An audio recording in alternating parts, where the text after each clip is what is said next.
This is Abby Johnson with WebPro News coming to you live from Austin for South by Southwest. I'm joined right now by, I almost said Martha Stewart. We were just talking off camera about this. I'm sorry.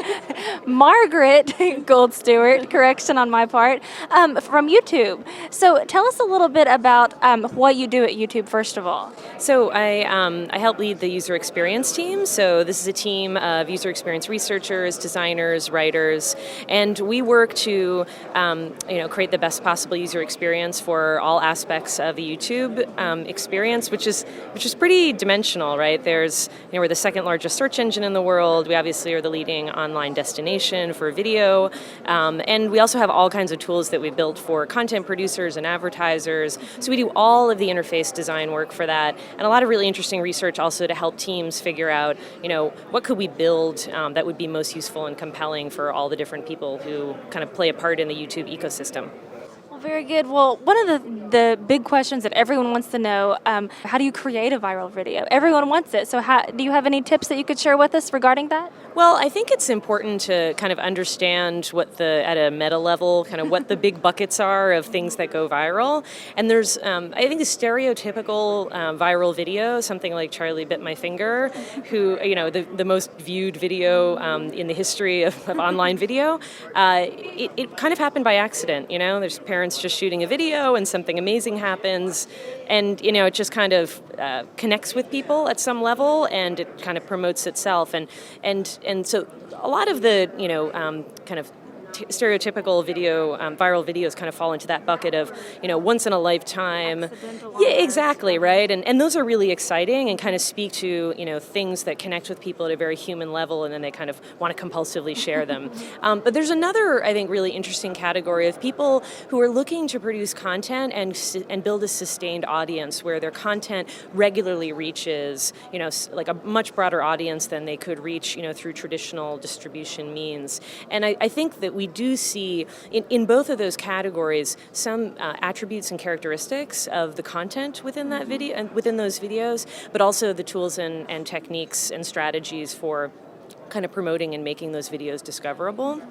I think from a content perspective, and this is not a huge newsworthy thing, but it really is about great content.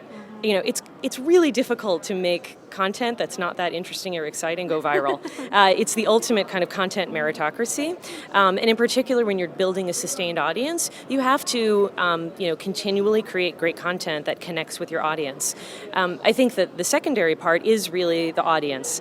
Understanding who it is that you want to reach and proactively cultivating a relationship with the people in your audience. And on YouTube, that means not just creating content, great content, and uploading it to the site, but actively building your subscriber base, and so that you can be in direct and regular interaction and conversation with those people. So understanding your audience and then cultivating that audience, and not just assuming, if you build it, they will come. You really have to, kind of invest and be involved.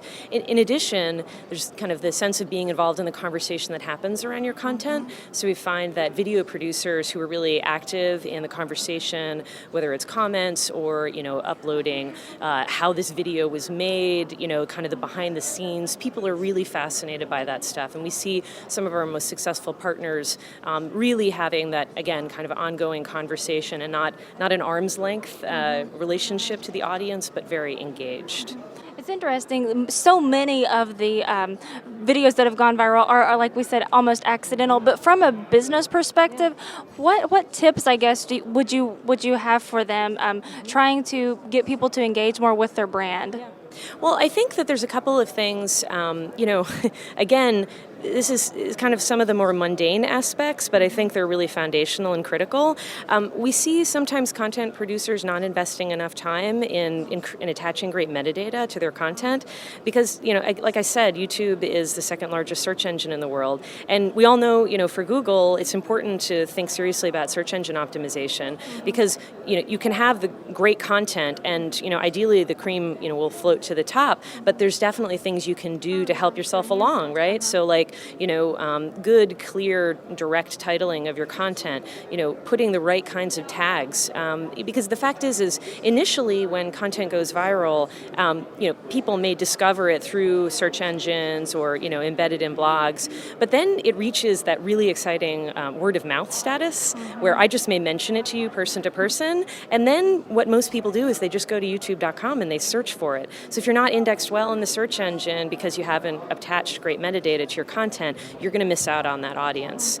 And I think the other thing that is really important is enabling embedding. It's probably the number one most important thing, because what we see in videos that become very popular very quickly and take on that kind of life of its own, a lot of that initial traffic in the first 48 hours happens actually off-site, right? So it's the tastemakers and the thought leaders, these bloggers and curators of the web that are so crucial to sharing, what you must watch with the rest of the world. And if they aren't able to kind of embed that into their own websites or blogs, you're really hamstringing your video in terms of kind of taking advantage of that initial wave of excitement.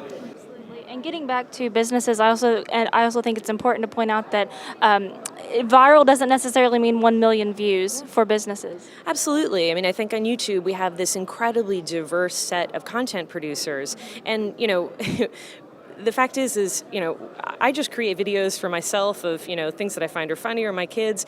Mostly it's just people that I know that watch my videos. So if I got over 100 views, that by definition is going viral, right?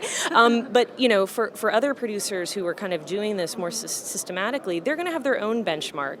The analogy I always use is, my kids are on a swim team, and, instead of thinking about like the record that's up on the board, the team always focuses your personal best, right? So it's looking at you and the people like you who are creating that kind of content and seeing, what the benchmark is. And, an interesting example would be, if you were, say a local bakery in your town or city, and your goal was to actually create some viral content that spread through local communities where neighbors and friends within that location were sharing it with each other, and you hit 10,000 views on that video of really, really highly targeted impressions, you're done. Like, you have reached your business goals. I mean, if you got 500 million views on it, like that would be exciting too, but a lot of people watching that wouldn't necessarily be to come into your place of business to, buy your baked goods. So it's really important to know your audience, figure out what your goals are. Is it reaching a mass audience, or is it like actually connecting with potential customers or whatever it might be? And then set a really exciting stretch goal for yourself,